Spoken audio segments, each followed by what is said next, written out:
ശത്രുവായ അയൽവാസിയെ ചെളിവാരി എറിഞ്ഞ് നാറ്റിക്കാനും തയ്യാറാകുന്ന ചിലരുണ്ട്. കൊച്ചി ചിറ്റൂരിൽ വൃദ്ധ ദമ്പതികൾ നാളെ താമസം ആരംഭിക്കേണ്ട വീടാണ് ഇത്തരത്തിൽ അയൽവാസി ചെളിവാരി എറിഞ്ഞ് നാറ്റിച്ചതായി ആരോപണമുയർന്നിരിക്കുന്നത്. വേലിക്ക് അപ്പുറത്തും ഇപ്പുറത്തും നിന്ന് ചീത്ത വിളിക്കുക, നീയും നിന്റെ സന്തതി പരമ്പരയും മുടിഞ്ഞു പോകട്ടെ എന്ന് ശപിക്കുക, ഇങ്ങനെയൊക്കെയാണ് ശരാശരി അയൽപക്ക വഴക്കിൻ്റെ രീതികൾ.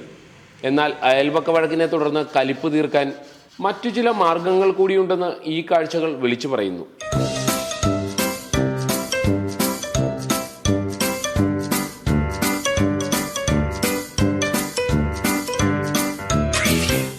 വൃദ്ധ ദമ്പതികളായ പ്രഭാകരനും അംബികയും നാളെ താമസം ആരംഭിക്കേണ്ട വീടിനോടാണ് ഈ കടുങ്കൈ.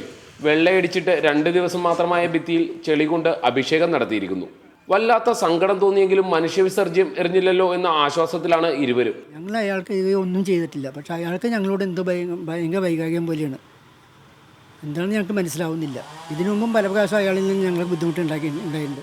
അയൽവാസി നോട്ടമിട്ട സ്ഥലം പ്രഭാകരൻ വാങ്ങിയതോടെയാണ് ശല്യം ആരംഭിച്ചത്.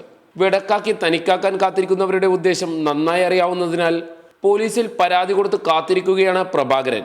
സഹിൻ ആന്റണി, റിപ്പോർട്ടർ, കൊച്ചി.